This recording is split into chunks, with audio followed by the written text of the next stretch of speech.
ra theo hai cách. We have a positive myoclonus where a muscle is suddenly activated. Một cái giật cơ dương tính là cái cơ đó đột ngột nó kích hoạt.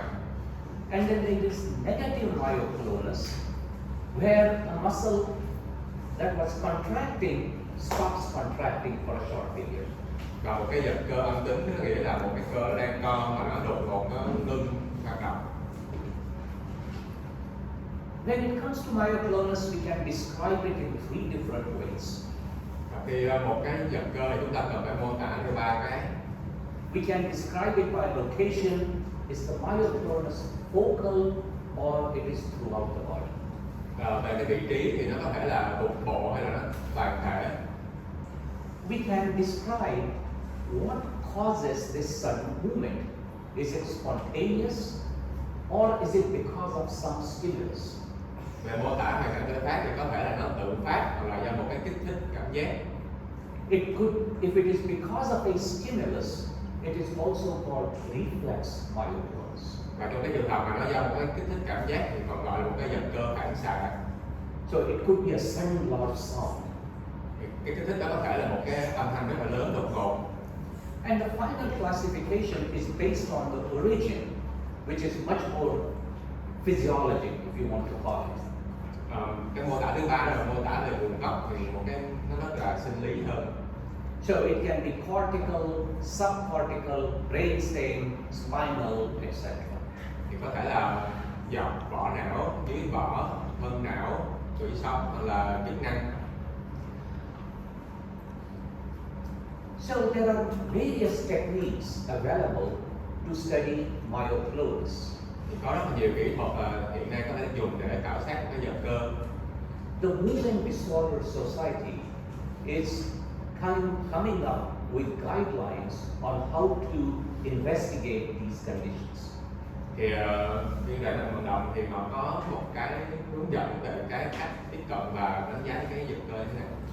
So I will first review some of the test procedures that can be done for investigating myoclonus. Thì thầy sẽ tổng quan một số những cái kỹ thuật có thể được sử dụng trong cái đánh giá cái giật cơ. The first technique is called multi-channel EMG, or some call it poly-EMG. Cái kỹ thuật đầu tiên nó gọi là cái điện cơ đa kênh hay gọi là đa điện cơ. Poly-EMG. Poly-EMG. There is nothing specific about the techniques themselves other than continuously recording muscle activity. Thì nó cũng không có quá nhiều gọi là cái kỹ thuật đặc thù gì cho cái kỹ thuật này, chủ yếu là chúng ta sẽ ghi một cái bản ghi kéo dài về cái cơ đó. The muscles that you can record are listed over here. Thì những cái cơ mà có thể là ghi được liệt kê trong cái danh sách này. So it's a long list of muscles. Có nhiều cơ trong danh sách. But you don't record from all of them. Nhưng mà không cần phải ghi tất cả các cơ đó. You choose the muscles based upon clinical examination. Chúng ta sẽ chọn cái cơ dựa vào cái biểu hiện lâm sàng của người bệnh. So based upon whether it is focal, throughout the body, or different regions, you make a choice of muscles. Có thể dựa vào cái biểu hiện giật cơ cục bộ, toàn thể hay là vùng để chọn cái cơ của bệnh nhân để mình đo. I am not aware of any recommendations for the number of channels. Thì thầy cũng chưa có ghi nhận là có một cái hướng dẫn nào về cái số kênh mình sẽ đo như thế nào. But in most papers that I have read or what I have seen, usually 6 to 8 channels is sufficient. Trong những cái tài liệu thầy đọc thì số kênh nó có thể từ 6 đến 8 kênh là được. Sometimes people use only 4 channels. Và một số trường hợp thì người ta chỉ dùng có 4 kênh thôi. Especially if it's a very focal phenomenon. Đặc biệt là trong những cái trường hợp mà nó rất là cục bộ. But think about a sudden movement. We think about if we are startled, it's our eyes that move. Mà mình nghĩ là về những cái triệu chứng rất là đột ngột như là trong khi chúng ta giật mình thì chỉ có mắt chúng ta nó giật thôi. Or we can feel jaw movements. Hoặc là có những cái chuyển động mà chỉ có vùng hàm thôi. Or if I'm suddenly startled like this, you can see the shoulder movement. hoặc là trong trường hợp giật mình thì có thể thấy cái giật ở cái cơ vai or your hand movement like this. hoặc là tay. So the important thing is to actually observe the patient. Cho nên là phải quan sát người bệnh. And that's why clinical examination is the most important thing. Đó là lý do mà khám lâm sàng là một cái quan trọng nhất. So you can test the upper limb muscles. You use agonistic and antagonistic muscles like biceps and triceps, or FCR versus ECR. Trong cái chi trên thì có thể xác định là cái cơ đối vận và đồng vận giống như là tam đầu, nhị đầu hoặc là FCR với ECR. Abductor pollicis brevis. I asked one movement disorder specialist, why ABB? Why do we select ABB?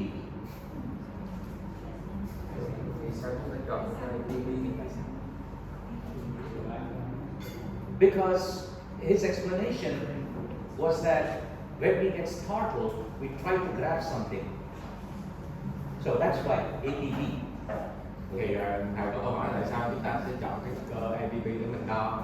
Thì tại vì khi mà chúng ta giật mình thì chúng ta sẽ có cái phản xạ nắm tay lại. And then you can also, so there is no answer to how many channels you want to record. Thì nó không có cái câu trả lời chính xác cho bao nhiêu cơm mà các bạn sẽ phải đo. I mean, perhaps I find 4 to 6 to 8 enough. Thì thầy thấy là phải 4, 6 hoặc 8 cân là được. Some may want 20, 25. Có một số người thì muốn có thể là tới 20, 25 cân. It's all based on clinical exam. Và nó phải dựa vào cái lâm sàng. So multi-channel, all you do is place the electrodes on the body on like surface EMG, and you make continuous recording. Either you can observe the spontaneous movement, or it can be due to a stimulus. Thì cái ghi điện cơ đa cơ này chủ yếu là mình sẽ đặt các điện lực ở trên các vùng cơ thể cần phải đo, sau đó là thực hiện một bản ghi dài và theo cái sự biểu hiện vận động có thể là tự phát hoặc là tùy vào cái kích thước được gây ra. And by observing the pattern of activation in different muscles, you can localize where the myoclonus originates. Và dựa vào cái sự biểu hiện của những cái sóng ghi được đó mình có thể định được cái khu mà cái giật cơ nó khởi nguồn ở đâu. So when we do the multi-channel EMG analysis, there are 3 properties that are investigated. Thì có 3 đặc tính mà chúng ta cần phải nhận biết trong một cái điện cơ đa cơ. One is the duration of the EMG burst. Cái đầu tiên là cái thời khoảng của cái chuỗi xung điện cơ. The second is the activation pattern. I indicated earlier that you look at agonistic and antagonistic combination. So what is the activation pattern in the agonistic versus antagonistic? Cái tiếp là cái kiểu kích hoạt của cơ, giống như là lúc nãy thầy có nói cái kiểu mà nó kích hoạt của cơ đồng vận và đối vận. Sometimes both muscles may be involved. They may be in sync, they may be out of sync, or maybe just one muscle is involved. Có thể là nó bao gồm cả sự hoạt động của cả hai cơ, có thể là đồng bộ, không đồng bộ, hoặc là nó chỉ có sự hoạt động của một cơ thôi. And finally, we can see the spread of how the activation pattern flows through the body. Và cuối cùng là cái sự lan truyền, thì cái sự lan truyền của cái hoạt động nó lan như thế nào vào các phần của cơ thể. There are certain conditions, especially the cortical myoclonus, where somatosensory evoked potentials can be useful. Thì trong một số cái trường hợp là giật cơ như là giật cơ dưới vỏ thì cái điện thế gọi là cảm giác thân thể này nó có thể có ý nghĩa. So this is typically recorded on the cortex CP3 to CP4. Cái này là thực hiện ở cái vùng vỏ não CP3 CP4. These are 2 trials that are superimposed. Nó còn có 2 lần đo mà nó chồng lên nhau. We typically analyze the M20 latency in traditional SEPs. Thì trong cái thực hiện cái điện kế gọi này chúng ta chủ yếu xác định cái độ rễ của cái mốc N20. We've also measure the P25 so that we can measure the amplitude of the cortical response. Cũng như là xác định cái vị trí P25 để mà chúng ta có thể xác định được cái biên độ. This is followed by multiple peaks that are not analyzed in traditional SCP. Có một số cái đỉnh nó theo sau đó mà chúng ta không cần phải phân tích cho một cái SCP bình thường. But we can measure the amplitude from P25 to N33. Mà chúng ta có thể đo cái biên độ từ cái P25 cho đến N35. And in normal subjects, it has low amplitude. Và ở một người bình thường thì nó có một cái biên độ thấp. In patients with cortical myoclonus, they have normal N20 latency. Ở một bệnh nhân có giật cơ vỏ não thì cái N20 độ trễ N20 nó bình thường. N20 latency reflects arrival of your stimulus peripherally to the sensory cortex. Thì cái độ trễ N20 nó phản ứng, nó phản ánh cái sự đáp ứng từ cái kích thích ở ngoài biên cho đến cái vùng vỏ não trung tâm. So the normal N20 latency indicates normal propagation of action potentials. Thì cái độ trễ N20 bình thường nó thể hiện một cái sự toàn vẹn ở trong cái con đường dẫn từ ngoại biên cho đến cái trung tâm.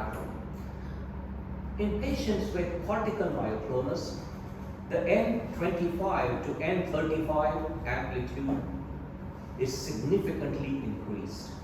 Trong một bệnh nhân giật cơ vỏ não thì cái biên độ từ P25 cho đến N35 nó sẽ tăng đáng kể. And it's called giant when the amplitude is more than 10 microvolts. Được gọi là tăng khổng lồ nhưng mà nó trên 10 microvolt. And sometimes you can see that even on a single electrical stimulus. Và trong một số trường hợp thì có thể thấy được ngay trong một cái lần kích thích đầu tiên. 10 microvolt is like a sensory nerve action potential. Thì cái mức 10 microvolt thì nó tương ứng với một cái mức điện thế hoạt động. Okay. So that's another method that we can use for investigation in myoclonus. Thì cái này là một cái mà chúng ta có thể ứng dụng trong cái việc đánh giá cái giật cơ. Another method is called Beretschavt potential. Một cái phương pháp khác được gọi là cái phương pháp điện thế Beretschavt. This is also called the pre-movement cortical potential. Thì cái này còn được gọi là cái điện thế tiền vận động vỏ não. This is a fascinating concept about when does the brain think about generating the muscle movement. Nó dựa trên cái cơ chế là khi mà cái vỏ não của mình nó nghĩ về một cái vận động. And there are some philosophical thoughts about is it related to our consciousness? Thì người ta nói là nó có liên quan đến cái ý thức của con người. Fascinating concept, but in my opinion, extremely difficult to record. Thì nó là một cái rất là thú vị nhưng mà theo ý của thầy thì nó rất là khó để mà phân tích. So in Beretschavt potential, we test it by placing EMG electrode, for example, on fourth dorsal inner osseous. Thì trong cái đo điện thế Beretschavt này thì chúng ta đặt cái điện cực ở trên cái cơ dây của một ngón cái. Then we place electrode on the cortex at different positions like CZ, PZ, etc. Thì sau đó chúng ta đặt điện cực ở trên não thì ở vị trí CZ, Z đặt cái vùng phía. The reference electrode is usually linked A1 and A2. Và cái điện cực tham chiếu thì đặt ở A1 và A2. And then the patient makes, or the subject makes a sudden movement of the finger. Và khi đó thì người bệnh thực hiện một cái động tác rất là nhanh đột một ngón tay. Giống như vậy. Like this. That produces EMG activity. Tạo ra một cái sóng mạch máu trên điện cơ. We use the EMG to trigger the switch, just like we did motor unit potential analysis. Thì chúng ta dùng cái điện cơ để And then we average the cortical EEG using the EMG trigger. chúng ta sẽ Okay, so when you tap, it produces EMG spike. Okay. We trigger on that spike and go back in time to look at cortical activity. Tức là khi mà chúng ta cái bệnh nhân nhập nhấc cái ngón tay thì chúng ta sẽ thấy một cái hình dạng sóng trên cái điện cơ, chúng ta dùng cái cố định cái sóng đó và chúng ta kéo cái biểu đồ lại để coi cái hình ảnh biết trước đó coi có tiền trên vỏ não hay không. And then you average many responses. Và cái đáp ứng trung bình là nó khoảng cái 50 And sóng. the signal that you obtain is called bell shaft potential. Và cái tín hiệu đó được gọi là cái điện thế bell shaft. It has a slow rising phase and then a fast rising phase. Bao gồm một cái pha tăng chậm, một cái pha tăng nhanh. Okay. Again, I have talked to many people, and this is a very difficult potential to record. Thì cái này là một cái điện thế rất là khó để mình ghi. So the question is that if you have a sudden movement, is it conscious movement or is it triggered peripherally? Thì cái này chúng ta đánh giá coi là khi mà bạn có một cái cử động đột ngột thì không biết là nó có do cái chủ ý của mình hay không, hay là nó do một cái giác quan nào đó. There is another method which is used for negative myoclonus. Một cái kỹ thuật khác dùng để cho đánh giá giật cơ âm tính. This is called silent period recording. Thì được gọi là ghi cái khoảng im lặng. Typically, when we do nerve conduction, we place the electrode on APP and stimulate at the wrist. Thì trong một cái đo dẫn điện thông thường thì chúng ta đặt cái điện cơ trên cái APP và kích thích điện ở cái cổ tay. And we tell the patient, relax, don't move. Và cho bệnh nhân thư giãn, đừng di chuyển. The stimulation protocol is exactly the same, except we ask the patient to make strong contraction. Thì trong cái trường hợp ghi này thì cái quy trình ghi cũng tương tự như vậy, mặc dù là chúng ta sẽ kêu bệnh nhân là gấp cái ngón tay, dùng cái lực ngón tay. In this illustration, this is where we apply the stimulus. Thì trên cái biểu đồ đó là cái lúc mà chúng ta ghi được cái kích thích. The EMG signals recorded on the surface are positive rectified. Cái sóng điện cơ ghi được trên cái điện cơ được bề mặt một cái sóng dương. So if the signal goes up and down like this, whatever is going down, we reflect it. So it looks like this. It never goes below the baseline. Thì những cái sóng mà nó đi xuống dưới, phần ở dưới thì người ta sẽ chuyển nó lên trên và nó sẽ không bao giờ cho một cái sóng xuống dưới được baseline. So you can see the EMG activity from the patient. Đó là cái hình ảnh điện cơ trên người bệnh. Here is the stimulus and the compound muscle action potential. Cái đó là cái kích thích và sau đó là cái synapse. You can also see some F waves sometimes. Có sóng F sau. And then the muscle, there's no EMG activity. Và sau đó một khoảng không có hoạt động điện. And after some time, the EMG activity comes back. Và sau một khoảng thời gian thì cái điện thế quay trở lại. So although the patient doesn't stop activation, Mặc dù là người bệnh không có ngưng cái chuyện cử động ngón tay, the EMG shows a silence. nhưng mà trên điện cơ là cho phép có khoảng im lặng. And that is called the silent period. Và nó được gọi là khoảng im lặng. And in negative myoclonus, the silent period may be long. Và trong cái giật cơ âm tính thì cái khoảng im lặng nó sẽ kéo dài hơn. The problem is that the duration of the silent period very much depends upon how much contraction you are using. Thì một cái là cái khoảng thời gian của khoảng im lặng này nó sẽ phụ thuộc vào cái con cơ ở trước khoảng này. So it is difficult to standardize. Cho nên là rất khó để chuẩn hóa. So basically, I have shown you so many methods and told you how difficult they are.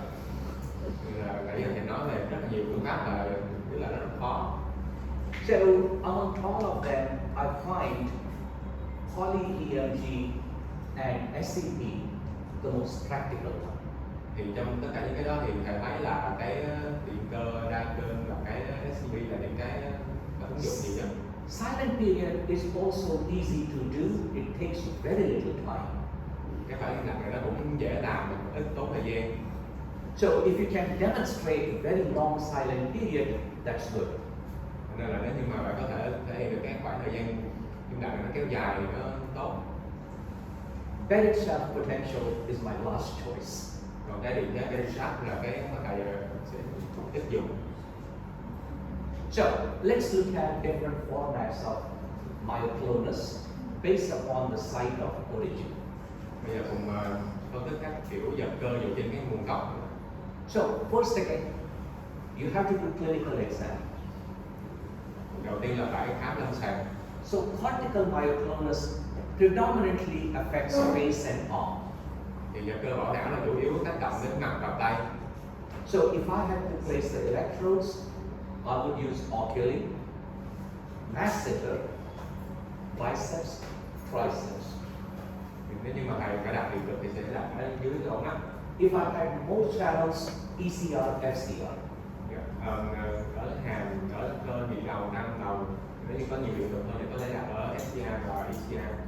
So in 5 to 6 channels, we can get a good picture of cortical myoclonus. Nên là chỉ có 5 đến 6 cơ thì có thể cho thấy hình ảnh rõ ràng của giật cơ vỏ não.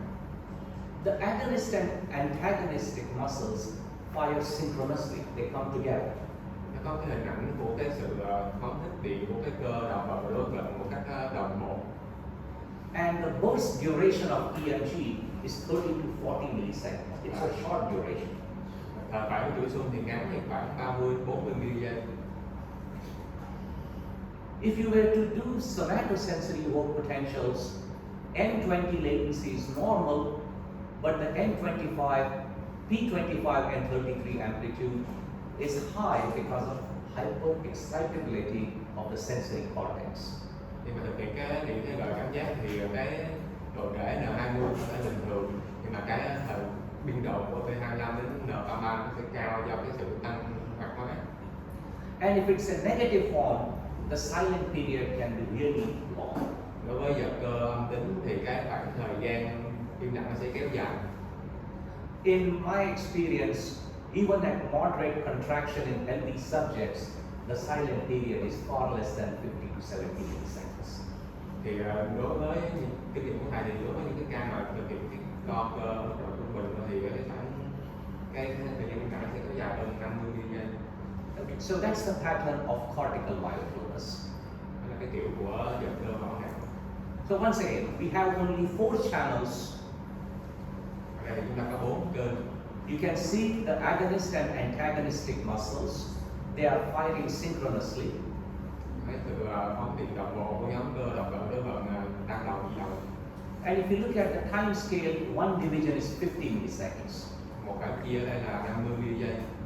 And you can see the burst duration is far less than 50 milliseconds. Và cái thời khoảng của một cái đợt sóng nó thì ít hơn 50 giây. So that's the characteristic. Short burst is characteristic of cortical myoclonus. Thì cái đặc tính một cái khoảng thời gian phóng thích sóng ngắn như vậy là cái đặc tính của giật cơ vỏ não. Again, this is not my illustration, this is from that text.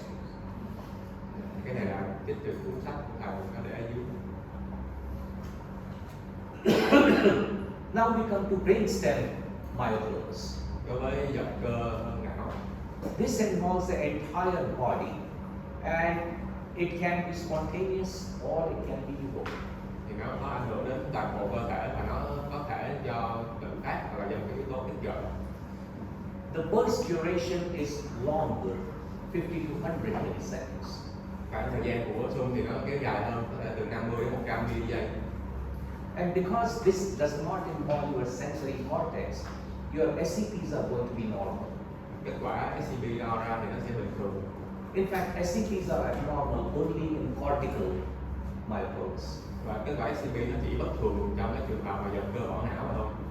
And it shows a rostral caudal pattern from the site where myoclonus originates. thì nó có sự lan truyền từ cái phần đầu đến phần đuôi, từ nơi mà cái giật cơ phát sinh. Spinal myoclonus gives you even longer burst duration. Đối với giật cơ sống thì nó có phải thời gian phát xung dài hơn. And within spinal myoclonus there are two patterns. One is segmental, which is very restricted to a body part and there is no propagation. Thì đối với giật cơ tủy sống thì nó có hai cái kiểu hình, đó là một cái kiểu nhất là kiểu phân đoạn, nó chỉ cố định ở một vùng cơ thể thôi, mà nó không có sự lan truyền từ đầu đến đuôi. And then you have the second pattern, which is propriospinal, which affects the flexors and hips, trunk and knees. The important thing is it starts in the thoracic region and spreads rostrally and caudally. Và một cái kiểu nữa là một cái kiểu propriospinal, nó ảnh hưởng đến những cái cơ gấp ở vùng hông, vùng thân, vùng đầu gối, và nó có sự lan truyền. And again, this is something that can be demonstrated using multi-channel EMG. Thì cái này là một số cái ví dụ về việc nho đa kênh. So once again, we are using only 4 channels. This is where everything is quiet. Ở phần đầu thì tất cả những cái sóng nó im lặng. As I indicated, the myoclonus is initiated in the thoracic area. So you see the EMG there first. Khi mà cái biểu hiện giật cơ bắt đầu thì bắt đầu ở cái vùng thân trên cạnh sống, bắt đầu thấy biểu hiện sóng của giật cơ. If you look at the time scale, it's 500 milliseconds per division. So the duration of the burst is really long, sometimes more than a second. Cái thời khoảng của khoảng phóng thích này nó kéo dài có thể hơn đến 1 giây. And you can see the spread from upper thoracic, you went to the cervical extensor, and then you come to the lower thoracic. Và chúng ta có thể thấy cái sự lan truyền từ cái vùng ngực trên đến cái vùng cổ, là cái tức là cái tiếp là những cái vùng dưới cuộc sống lưng. So this kind of gives you the focus of myoclonus. Where is it originated? Và nó để chúng ta thấy cái hình ảnh cái khởi nguồn cái sóng. There are additional calculations that are made, which I don't understand very well. Có một cái số cái tính toán khác nữa liên quan đến những cái này thầy không có nắm rõ lắm. And that is actually calculating conduction velocity across these segments. Nó bao gồm những cái tính vận tốc từ cái đoạn này đến đoạn kia. I have tried to get the correct formula. I haven't been able to get it. Thì thầy đang cố gắng để xác định cái công thức. But the important pattern is the propriospinal is the spread of EMG activity from the focus rostrally and caudally. Mà cái đặc tính là chúng ta thấy là cái sự lan truyền của cái giật cơ tủy sống này nó lan theo cái chiều đầu đuôi. So here is a simple algorithm that can be used for investigating myoclonus. Đây là một cái sơ đồ đơn giản để chúng ta có thể dùng để đánh giá giật cơ. Again, this is by Shabir Hussain Merchant. He is a member on the International Movement Disorder Society to provide guidelines. Này là của thầy Shabir Hussain, thì cũng là một thành viên của Hội đồng Vận động Thế giới. So this is the summary of what I explained so far. Myoclonus is a jerk-like movement. Cái này là tổng hợp về những cái thầy đã nói lúc nãy, thì cái giật cơ đó là một cái chuyển động giật. So we start with surface EMG, multi-channel EMG or polychannel EMG. Thì bắt đầu bằng cách là chúng ta đi điện cơ bề mặt, điện cơ đa kênh và poly EMG. Again, 4 to 6 to 8 channels is more than adequate. You choose the channels based upon physical exam. Số kênh có thể là 4 đến 6 kênh, và chúng ta chọn cái vị trí dựa vào cái khám lâm sàng. And your first differentiator is the duration of the burst. Cái điểm phân biệt đầu tiên đó là cái thời khoảng của cái chuỗi xung. So if it is less than 50 milliseconds, it's likely to be cortical. Nếu như mà nó dưới 50 giây thì nó khả năng là cái giật cơ của nó. So then you can do SCPs, and if you see giant SCPs, you have confirmed cortical. Và có thể làm cái SPB, nếu mà thấy cái hình ảnh SPB khổng lồ thì có thể khẳng định là giật cơ của nó. And then you can see also the other ones, the reticular or the propriospinal and so forth. Và ở đây cũng có thể thấy những cái kiểu giật cơ khác của các bạn này. So that, in short, is a introduction on how one can investigate myoclonus in an EMG lab. Thì đó là một cái phần trình bày tương đối ngắn gọn về cái việc của chúng ta có thể đánh giá nhược cơ thế nào ở một cái phòng cơ. Again, as I said, I'm not an expert in this field from a clinical viewpoint. So if you have any technical questions or guidelines or suggestions, I will be most happy to assist. Thầy cũng có nói là thầy cũng không có chuyên về lĩnh vực nào, nên là nếu mà chị có câu hỏi nào về kỹ thuật, về cái hướng dẫn thì có thể hỏi thầy, thầy rất là vui khi được chia sẻ thêm. So now we have the hands-on or practical part. What shall we record? What shall we study now? I leave it to you. Bây giờ thì đến phần thực hành hướng dẫn trực tiếp thì không biết là chị muốn làm cái kỹ thuật gì.